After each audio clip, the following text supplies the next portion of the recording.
जपानमध्ये नेमक्याच गोल्डन डेजच्या सुट्ट्या चालू झाल्यात मित्रांनो, आणि आपल्याला आजूबाजूला पॅरेंट्स त्यांच्या मुलांना घेऊन या सुट्ट्या एन्जॉय करताना दिसतात.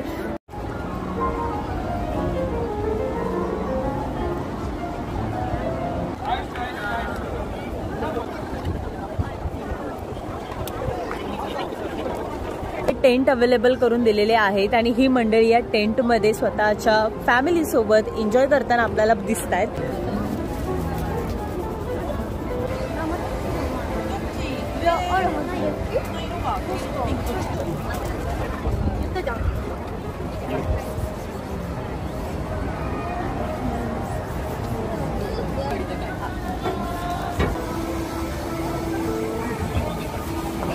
आणि अशा पद्धतीने इथे त्यांच्या मुलांना घेऊन आवर्जून या ऍक्टिव्हिटीजमध्ये पार्टिसिपेशन करायला बघायला मिळतात. व्हिडिओ आवडला असेल तर व्हिडिओ नक्की लाईक करा, शेअर करा आणि माझा YouTube चॅनल फॉलो करा, व्लॉग्स बाय कवी.